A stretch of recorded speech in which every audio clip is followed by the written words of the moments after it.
আসসালামু আলাইকুম। কেমন আছেন সবাই? যারা ইউরোপের দেশগুলোতে বিশেষ করে ইটালিতে এসে নিজের ভবিষ্যৎ গড়তে চান, তাদের জন্য এই ভিডিওটি খুবই গুরুত্বপূর্ণ। ইটালিতে বসবাসরত বাংলাদেশীদের মধ্যে রেস্টুরেন্ট, পিজ্জারিয়া এবং বারের কাজটি বেশ জনপ্রিয়। আজকের ভিডিওতে আমরা আলোচনা করব, আপনি যদি ইটালিতে এসে এই ধরনের কাজ করতে চান, তাহলে এই কাজের মাধ্যমে আপনি কেমন স্যালারি পেতে পারেন। তাহলে চলুন বিস্তারিত জেনে নেই। আপনার ভাষার দক্ষতা, কাজের অভিজ্ঞতা এবং আগ্রহের উপর ভিত্তি করে বিভিন্ন পদে কাজ করার সুযোগ রয়েছে।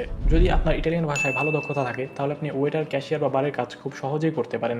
মূলত অতিথিদের কাছে অর্ডার নেওয়া, খাবার পরিবেশন এবং ক্যাশ কাউন্টার সামলানো এটাই তাদের প্রধান দায়িত্ব। এই পদগুলোতে সাধারণত প্রতি মাসে 1500 থেকে 1800 পর্যন্ত বেতন পাওয়া যায়। তবে এই কাজগুলোতে অভিজ্ঞতা এবং দক্ষতার সাথে সাথে আপনার বেতন বাড়ার সুযোগ রয়েছে। এছাড়াও আপনি আরও যে পদে কাজ করতে পারেন তার মধ্যে মাস্টার শেফ অথবা সহকারী শেফ অন্যতম।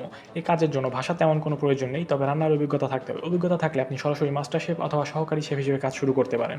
তবে নতুনদের জন্য সহকারী শেফ হিসেবে কাজ শুরু করার পরামর্শ থাকবে। আপনি যদি সহকারী শেফ হিসেবে কাজ শুরু করেন, তাহলে আপনার বেতন 1000 ইউরো থেকে 1500 পর্যন্ত থাকবে, এবং আপনি যদি মাস্টার শেফ হিসেবে কাজ করেন, তাহলে আপনার বেতন 1800 থেকে 2500 ভিতর থাকবে। আর যদি আপনি ইটালিতে একদমই নতুন হয়ে থাকেন এবং আপনার পিছনের কোনো কাজের অভিজ্ঞতা নেই, তাহলে আপনি যে কাজটি করতে পারেন সেটা হচ্ছে ডিশ ওয়াশার। এই কাজটি পাওয়া খুবই সহজ, এবং এই কাজটির মাধ্যমে আপনি 800 ইউরো থেকে 1200 ইউরো খুব সহজেই পেতে পারেন। সময়ের সাথে সাথে অভিজ্ঞতা বাড়লে আপনি এই কাজটির মাধ্যমে সহকারী শেফ অথবা মাস্টার শেফ হিসেবে নিযুক্ত হতে পারেন। ইটালিতে রেস্টুরেন্টের কাজের জনপ্রিয়তার প্রধান কারণগুলির মধ্যে প্রচুর কাজের চাহিদা, ওভারটাইমের সুযোগ, অভিজ্ঞতা বাড়লে দ্রুত পদোন্নতি অন্যতম। সর্বশেষে বলবো, ইটালিতে কোনো কাজই ছোট নয়। সঠিক পরিকল্পনা এবং পরিশ্রমের মাধ্যমে এখানে ভালো ক্যারিয়ার গড়া সম্ভব। আপনাদের যদি ভিডিওটি ভালো লেগে থাকে, তাহলে অবশ্যই একটি লাইক করবেন এবং কমেন্ট করে আপনার মতামত জানাবেন। ধন্যবাদ সবাইকে।